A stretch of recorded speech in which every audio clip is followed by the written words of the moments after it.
Дипломатијата со Никовски. Кога се расправа за било која тема, многу е важен контекстот. Ако контекстот не биде оној реалниот, вистинскиот, можете секогаш да дојдете до крајно погрешни заклучоци. Деновиве е интересна, крајно актуелна тема, се бара некаква ревизија на Охридскиот договор. Тоа е надвор од умот и за да го разбереме што ни се случува деновиве, значи мораме да погледаме малце поназад, да го ставиме во контекст на најновите настани во нашата држава, за да биде тоа што појасно. Нема да одиме многу далеку, ќе почнеме од последните избори и ќе нагласиме дека надвор од објективните причини, како би рекле, оправдувања, размислувања, аргументи и факти, опозицијата го бойкотираше собранието и не ги призна изборите. Иако сега имаме истраги и разни обиди да се види што тога се правило, некој лансираше 30.000 лични карти биле подготвени, лажни, нели така, што е исто така надвор од умот, тоа е една нова провокација, подметната од надвор, бидете сигурни, бидејќи да некој таква далавера направи, бога ми, треба не мафија, него треба нешто посилно од мафијата.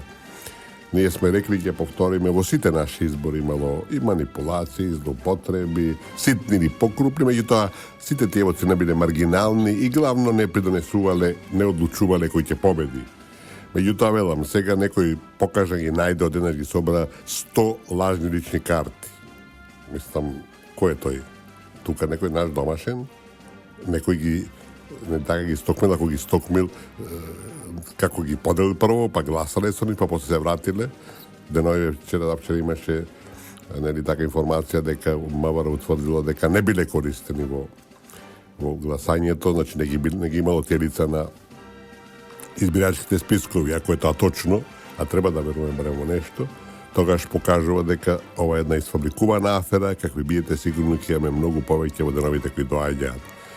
Нашите партнери во наводници од Запад, покотово главниот, е спремен да изврши промени во нашата држава, бидејќи 25 години доживува неуспех на планот на раздебитувањето на македонскиот народ и прекасување на државата и се очигледно смета дека дојде моментот да се тоа направи. Значи, почнуваме со анализа на бојкотот на изборите, иако извештајот на опција одиха за изборите беше позитивен, со наведување на сите тие лоши работи, да ги наречеме во изборите кои се кај нас редовна појава. Мислам дека сепак има се помалку и помалку со новите избори кои доаѓаат. И, велам, покрај тој релативно успеш, добар извештај, се почна со бојкот. Причина реална немаше. Значи, тоа е една политика на бојкот на сопствената држава.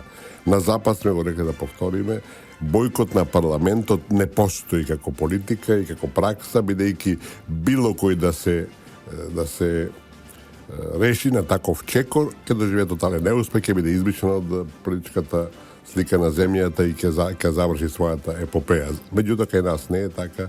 Има некои соседни држави, нагласено во Албанија, тоа редовно се случува. Меѓутоа, одиме понатака, значи тоа беше првиот исчекор. Вториот исчекор беше прислушувањето. Прислушувањето има сигурно наши вклучени во тоа, меѓутоа тоа е апсолутно чин, одлука, начин на нарушење на влади кои го користат силните земји. Денојве читав за настаните во Косово пред 10 години и слично, и некои веројатно се сеќава дека имаше случај кога тројца германски агенти беа откриени поради тоа што беше фрлена бомба блиску до седиштето на мисијата Еулекс, која за каква случајност тогаш на Косово ја водеше наш сега познатиот Питер Фейт, и тогаш имаше текст во, или подоцна имаше текст во Шпигел, познатиот германски магазин, во кој објаснуваше дека германската БНП служба tajna služba se usramila, neli така, на Косово со тој гест, откривањето на незините агенти. Меѓутоа, објаснување даваше Шпигел пошироко, во кој велеше дека настаните на Косово се следеле многу детално и се прислушкувале поготово комуникациите и за таа цел била организирана соработка со Македонското министерство за внатрешни работи, каде што било инсталирано прислушување на важните личности, пред се на Хашим Тачи, кој го нарекува дека е носител на криминал, нели, дека било организирано во Македонија. Тоа покажува, тоа било на почетокот на овој век, некаде 90, крајот на 90-те години, почетокот на 2000-2001 година, кога се случувало, и значи ако тоа било правено 100%, и тоа да се разбереме, тоа е пракса која се практикува меѓу земјите партнери, сработуваат тие тајни служби и тоа може во основата не е лошо, меѓутоа тоа покажува дека кај нас е почнат еден процес на прислушување пошироки, кои се вршеле со наша и со туѓа техника, биле вклучени наши луѓе, и кога почва таква соработка не е случајно што доаѓаме и до овој најнов случај на прислушување, кој нема никакви дилеми, е една странска странско сценарио, една странска инсталација која било преку нашите органи и нашите луѓе, било со сопствени средства, ги следала комуникациите, се со цел да влие нашата политичка сцена. И кога тоа го заокружуваме, нели така, следува настаните од Куманово, кои сме го објаснили тука, целта беше многу едноставна, да се тоа продолжи, да македонските сили, македонската власт биде присилена да преговара со тие терористи, нели така, и да се повтори Охридскиот договор, или со други збори во таа криза која беше продлабочена, нели така, за која се заангажира целиот свет, која го блокира општеството наше во многу аспекти, да во таа криза се вклучат и меѓуетничките односи. Самиот тој факт дека такво нешто се направи во Куманово, прво се обидува, нели така, не успева, покажува дека тоа не е нешто што го организира нашата опозиција и не е нешто во нејзина контрола. И така доаѓаме се до онај финалниот случај, кога Куманово веќе не успеа, на преговорите на четирите племенски старешини, нели така, во државата, на договорот во 2 јули, Ахмети и Тачи, веројатно заедно, ја протна и таа димензија на кризата, значи ја проширија де факто со мигрантичките односи. И сега тоа се додава ова што го спрева Џафери, Муса Џафери, кој е потпредседател на владата и паралелно раководи секретаријатот за имплементација на Охридскиот договор, нели? Тие го наметнуваат и ревизија на Охридскиот договор, ке има спремат некаква конференција, ангажира на еден крајно транспарентен и легален и апсолутно, би рекол, дури криминален начин, кој ангажира Питер Фейт, за на тој начин да ја заокружат нели таа цела ситуација во земјава, и оваа криза која е апсолутно стимулирана и организирана и по надворешно сценарио, нели така, се спроведува во нашата земја, да се заокружи и тој факт, значи да се направи ново преструктурирање на земјата и таа после оние штети огромни и несогледиви кои беа несени со војната од 2001 година и Охридскиот договор, да се прошират и да станат детерминантни и одлучувачки за судбината на овој народ и нова држава. И ако тоа го дадеме обидо да се случи името во целиот тој галиматијас, покажува дека некој од надвор најпрецизно што може го стимулира, го контролира, го спроведува ова што ни се случува нас, значи оваа криза низ која живееме, се со цел да се завршат некои работи кои не успеа да ги завршат за последните 25 години. Значи зборуваме за Охридскиот договор. Мислам дека го знаете моето мислење и оценка дека војната во 2001 година, агресијата врз Македонија, организирана од Косово под директно раководство и сценарио на Соединените американски држави, реализирано од страна на албанците, имавме силна и висока коинциденција на нивните интереси, не успеа, за наша голема среќа, може би да кажеме и за чудо, бидејќи како бевме поделени, покарани меѓу себе, со една нефункционалност во државата која владееше, дури може да кажеме дека убаво поминавме во војната, иако да доживеавме пораз, бидејќи се друго ќе беше пострашно и покатастрофално. И, бидејќи тоа не успе, нели така, планот Б беше Охридскиот рамковен договор, која претумба земјата на начин кој треба функционално да покаже дека таа е нефункционална и дека мора да се бараат нови решенија. Значи, ако појдеме од таа предпоставка, мислам, таа се потврдува цело време преку Бадентер, преку бришењето на македонскиот народ, преку отфрлањето целосно на граѓански концепти слично, Охридскиот рамковен договор имаше за единствена и јасна цел да ја руши земјата од внатре.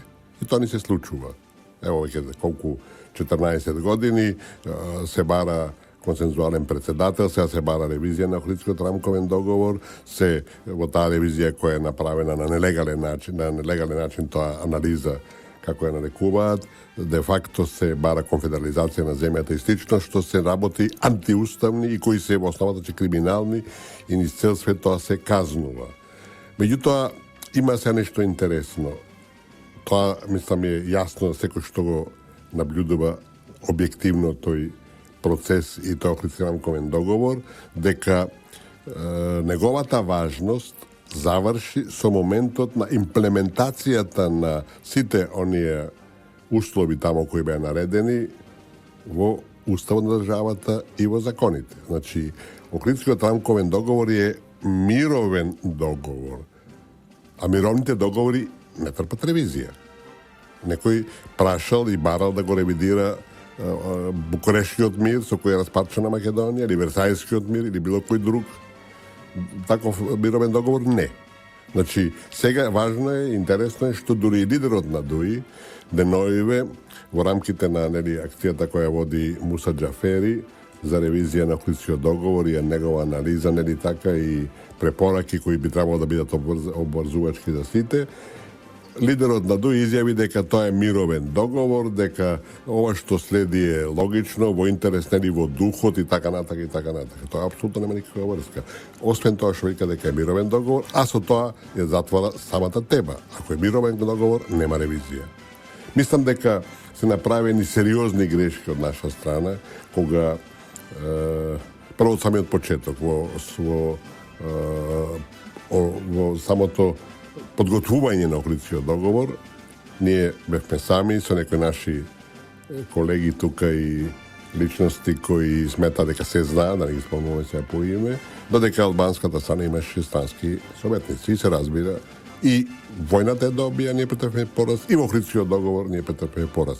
И иако има ретки, како што е Тони Нуновски, личности кои бараат ревизија на Охридскиот договор, бидејќи се покажа многу работи како неплодотворни, како контрапродуктивни и така, и како погрешни, бидејќи не беа наметнати во таа ситуација на земјата, никој тоа не го поддржува или многу ретко, некој друг се иде на истата линија. Од друга страна, албанците цело време зборуваат дека тоа е надминат, дека треба да се прави нов договор и слично.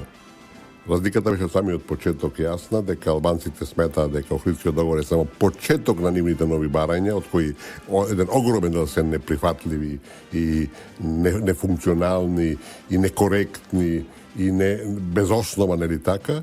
Македонската страна мислеше дека сите работи се завршени. Повторно наш пораз, бидејќи да имаше странски експерти, да имаше луѓе кои ги знаеа работите подлабок, подлабински, пошироко во нивната основа, ќе ми беше јасно дека еден ваков договор ќе имплицира едно чудо нови политички судири, бескрајни во некоја смисла, кои можат така да имат несоградиви последици. И се она што Питер Фейт и неговата братија го сега пропорачуваат е апсолутно спротивно на уставот, а сите работи што се спротивни на уставот се криминални, така и казни во цел свет. Начинот на кој е дојдено до таа експертиза за која се платени 200.000 евра, исто така нетранспарентна, владата и партијата на власт ВМРО се дистанцира од тој договор, се дистанцира од таа анализа, се дистанцира од незините последици, што се покажува дека се прави на мала врата, тајно, иако не му е спорено на правото на Џафери да врши такви, да речеме, анализи, да бара такви анализи, меѓутоа не заборавајте дека тој договор не е нешто во дискретна надлежност на секретаријатот за имплементација на Охридскиот договор, него се работи едно тешко, сложено, ako sakate, ključno političko prašenje, kada ne može jedan čovjek, jedan sekretarijat, znači jedan ministarstvo da rešava takvi raboti. Ako već je spomenuo sami sekretarijat za implementaciju jednog političkog dogovora, isto taka jedna apsurdna kreacija, koja, ako ne se lažem, je sostavljena, ne se работили samo Albanci, i prašanje to je, a koja je zadačata na toj sekretarijat? Dori se ima taka neka ambicija da stane od ministerstva i slično. Koja je ambicija, tako je začeta na toj sekretarijat? Ako imаме miroven dogovor koji je implementiran u Ustav, jedna kardinalna promjena našeg Ustav, ako imаме paralelno implementacija na toj dogovor, site zakoni, toj miroven dogovor je ima dovršena svojata uloga, bilo ta pozitivna i negativna, se da ne se izjasnуваме, че prethodno kaža pri što mislime, нали така? И ако е тоа така, тогаш значи дека сето што вас следи после тоа е безпредметно, надвор од регулативите, надвор од сите процедури и процеси кои се нормални во еднаква ситуација, и не само што така, него ние одиме, нали така, понатака да го тоа шириме, да бараме федерализација на земјата, се бара се што се решава од интерес на сите граѓани да биде решавано по некој бадентеров систем, што е апсолутно неприфатливо, не така, и што е само кочница на нормалното функционирање на државата. И кога збориме сето тоа, да кажеме и кој е тој Питер Фейт, што е сега ангажиран, нели така, на голема врата од Муса Џафери. Питер Фейт е во основата, нели така, како можеме да кажеме така, е холандски дипломат. Он служил на својата земја од еден период на години и после тоа оди во меѓународната организација, односно во НАТО. И тој е вклучен на Балканот веднаш по отварањето на косовското прашање и најдиректно е вклучен во проблемите кои настанаа во трите општини во Јужна Србија, Прешево, Бујановац и Медвеđa, кога имавме, нали, после успехот на учека на Косово, прво се крена овие три општини да се одвојуваат од Србија, и нив официјално Албанија, например, ги нарекуваше Источно Косово, не Јужна Србија. Во официјални разговори, на официјални конференции, албанската делегација и косоварите се разбира цело време зборува за Источно Косово, не за Јужна Србија. Тоа е идентизам, тоа е се територијални аспирации, меѓутоа, за жал, некој тие таквите политики не ги осудува. И таму тој беше ангажиран и после тоа дојде во Македонија. Значи, он веќе настапува во име на НАТО. Иако знаеме дека НАТО, односно двигателот, моторот на НАТО, Соединените американски држави имаат своја многу јасна политика на Балканот, тоа е поддршка на албанците, не на Албанија, не на албанците, а Питер Фейт е пратен тука да ги решава состојбите, може да биде јасно дека тој спроведе американска политика. Тој доаѓа во Македонија на почетокот на војната од 2001 година. Неговата задача била да воспостави контакт со терористите, како ги наречуваше на почетокот Робертсон, генералниот секретар на НАТО, да воспостави врска со нив и да, нели така, да почне процедурата на нивно вклопување во македонската политичка сцена, бидејќи веќе беше јасно после првите неколку месеци дека Македонија нема да капитулира, нели така, таа војна нема да успее, и носител на таквата политика беше Питер Фейт. Питер Фейт, значи, меѓу првите отиде и во Приштина, и во Призрен, веројатно, штабот на ООН, беше прв, веројатно, како, тоа е потврдено, не само веројатно, него тоа е точно, беше прв и во Шипковица, и тој, очигледно, од тој момент работи во интерес на албанците. Иначе, ако тој беше во принцип човек со, нели така, со критериуми кои беа еднакви за сите, ако немаше некои ставови, односно политика не следуваше туги интереси американски пред се, тој ќе беше прифатлив за сите. Меѓутоа, самото негово сегашно ангажирање од ДУИ покажува, и од Муса Џафери, покажува дека тој има конкретни интереси, дека ги заработи на реализацијата на албанските интереси, со други зборови го поддржува екстремниот албански национализам, кој во земјава, да бидем исто така повторно прецизни, е промовиран главно и често и најчесто и најдлабински, може би, токму од Муса Џафери, нашиот вице-председател на владата и човек кој раководи со секретарот за имплементација на Охридскиот договор. Да ја подсетам дека Муса Џафери бараше во организација на нашата држава да се организира, значи, конгрес на албанските градоначалници. 3-4 колку има, 5 од Македонија, од Јужна Србија, Црна Гора, Албанија, Косово, разбирате. Значи, ние да бидеме носители на конгрес на албански градоначалници, што е исто така нешто што е надвор од умот, меѓутоа тој официјално го промовираше. Исто така на конференција во Вашингтон, односно во Америка, спонсорирана се знае од кого, тој отворено зборуваше дека иднината на Македонија е во федерализација. Така да ништо ова не треба да не изненадува, меѓутоа треба да не изненадува нашиот однос кон овие тенденции, кои го толерираме, се правиме недоветни, не преземаме ништо, ако ништо друго бар да ги мотивираме јавните гласила малце по гласно да зборуваат за овие проблеми, за да не бидеме утре изненадени, а ние како што гледаме последниве години, се што ни се случува нас не изненадува, додека другите однапред испитуваат, истражуваат и преземаат на време чекори. Зборуваме за Охридскиот рамковен договор, за обидите тој да се така ревидира, да се направи негова ревизија, да се прошири и слично.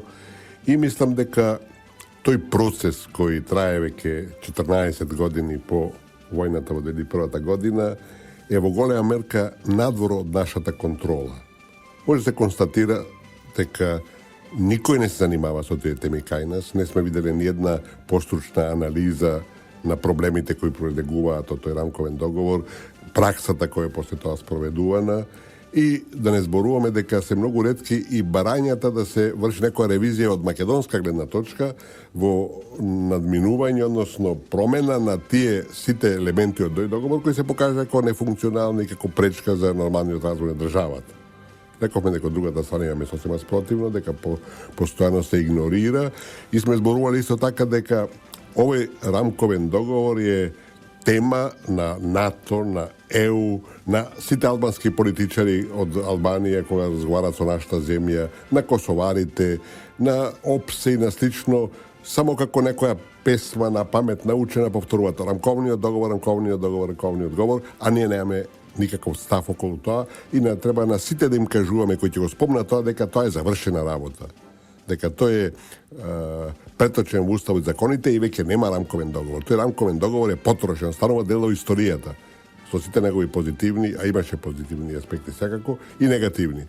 Зборувајќи се тоа, мора да се нагласи дека ние го подпишавме и како држава и како влада и како председател на државата, нели така, и го прифативме, го преточивме тој договор во уставот. Значи, ова кога го зборуваме и го критикуваме тој договор, не значи дека ние го игнорираме, напротив, тој договор ние сме го прифатили и мораме да го респектираме, меѓутоа мораме да сме свесни дека и отпор на некој начин на сите овие барања за негово додатно радикализирање.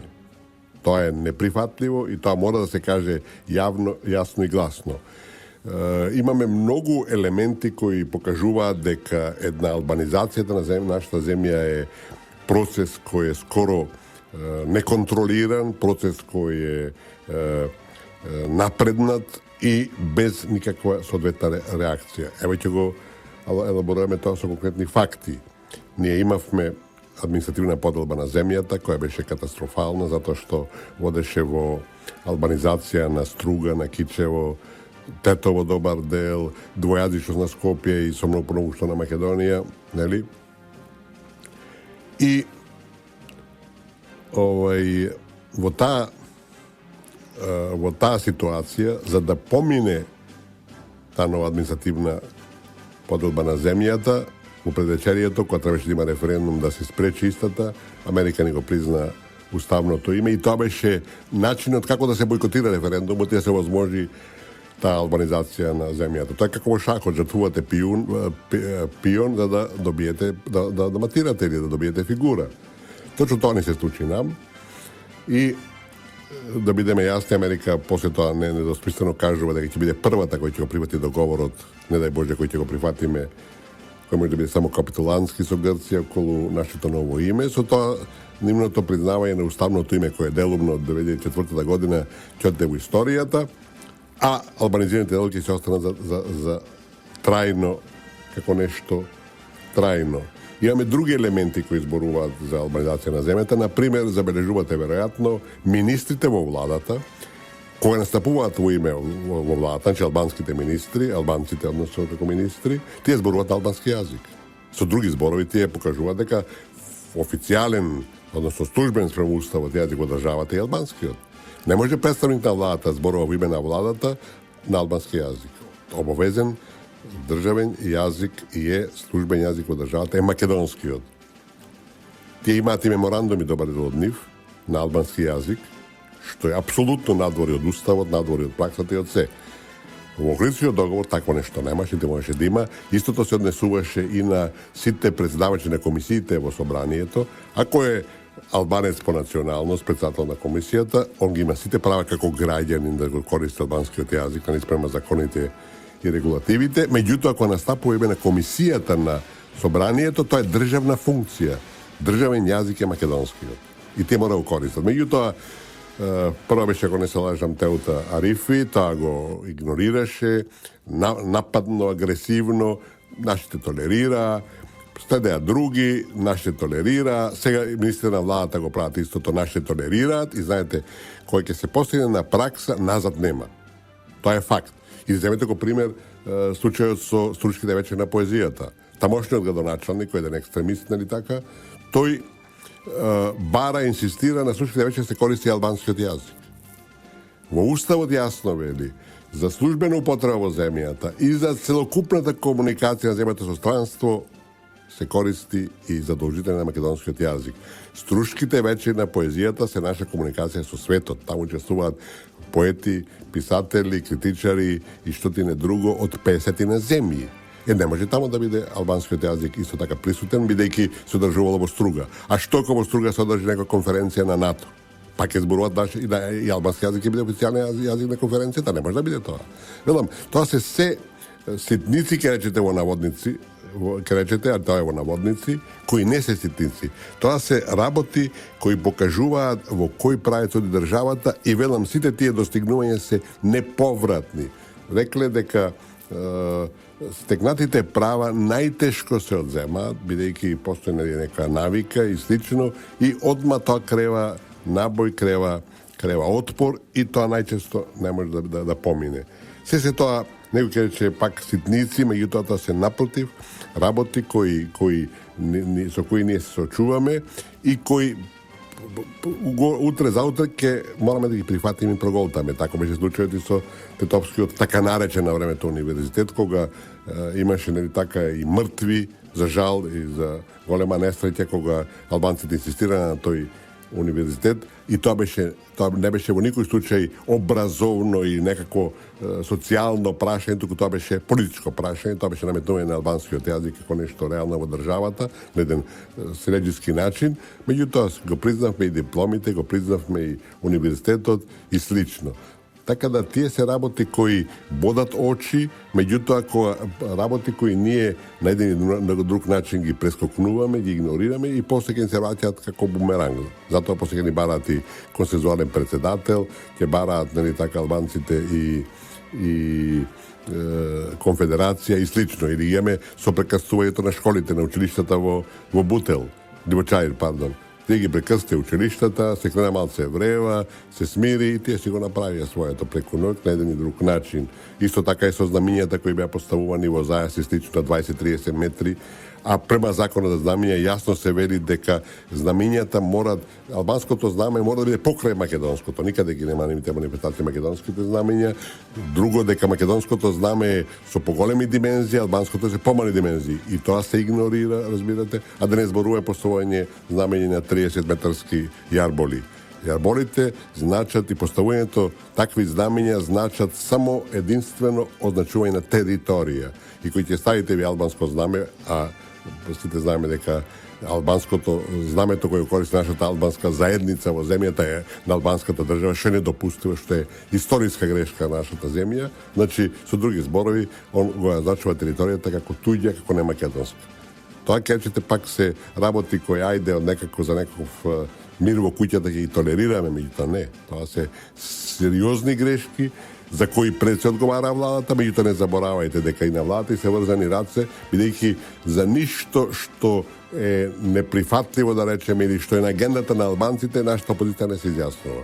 Тие цело време играат на картата на албанците во земјава, сметајќи дека на тој начин ќе добијат некој меѓународен рейтинг, нели така, а да не забораваме дека кога беше законот за демографски развој на времето, представникот Шекеринска на опозицијата рече прашајќи, а што ќе речат албанците? А тоа беше еден извонреден начин, еден одреден закон, кој требаше да ја реши таа демографска проблематика, која сите знаеме дека се развива на штета на и на државата, и на македонскиот народ. Повеќе пати сме кажали и ќе повториме дека двојните стандарди кои ги користат на најширок план, секојаш кој им треба западните земји, е нешто страшно, неприфатливо, најголемо зло можеби на сегашноста, слично, ако не и полошо тероризмот. Кои се терористите, например? Тоа се тие што не ги признават законите, принципите, процедурите, праксата, нели така, и се обидуваат со сила да нешто наметнат. А што прават, например, западните земји кон Македонија, да не ме пошироко, кога е во прашање процедурата за прием Обединените нации, со според уставот на Светската организација, тие го игнорираат уставот. Кога е во прашање Хашката пресуда, тие игнорираат. Значи, исто ако не и полошо терористите. И сега имаме еден конкретен случај за тоа, кога беше, нели, деновиве, мината недела, случајот на давање на покана за членство во НАТО на Црна Гора. Деновиве во германските медиуми имаше една цела низа на текстови во кои пишуваа дека Црна Гора, дека Ѓукановиќ навистина е корумпиран, но битно е прозападен. Тоа се и Франковите Алгемайне Цайтунг и Берлингер Цайтунг и други вестници кои зборува дека тамо нема ни слобода на медиумите, дека корупцијата е на највисоко ниво, дека владее фамилијата на Ѓукановиќ, и еден од вестниците вели дека тоа е Ное Цирхер Цайтунг, вели дека Ѓукановиќ има богатство од 15 милиони долари, а неговиот брат Александар преку 167 милиони долари, дека кој сака да инвестира мора да прифати договори, таму ги пишува сестрата на премиерот, а кој сакаше кредит до пред неколку години, кога брато мора да се повлече, да ја продаде банката, кредит добива од неговата банка. Значи, се во рамките на една фамилија и никому ништо, тоа одеше и се спредуваше. Ако сме ние во прашање, начинат медиумите, нема политички договор, нема нели така, не владее правото, значи со други зборови, тамо може тоа да така помине, кај нас не може да помине. Јас не го бранам фактот дека кај нас не треба да има слобода на медиумите и да не владее правото, нели така, меѓутоа секојаш може да го измисля дека тоа е така и да проведуваат политики на двојни стандарди. Црна Гора најдобар пример, им честитаме за поканата, им посакуваме многу успех, меѓутоа исто така мора да биде јасно дека тоа што го прави НАТО, сега го прави само ради тоа што Црна Гора беше добар пријател со русите и целта е да Русија се тргне од Црна Гора, а не дека се работи за некои принципи и некоја политика која е не така стандардна и стабилна во однос на исполнување на критериуми и слично. Туку се работи на политика која во однос на Македонија е неприфатлива, е под влијание на американските интереси, а која работи Црна Гора, нели така, се работи за сосема друга политика која не може да се спореди со првата.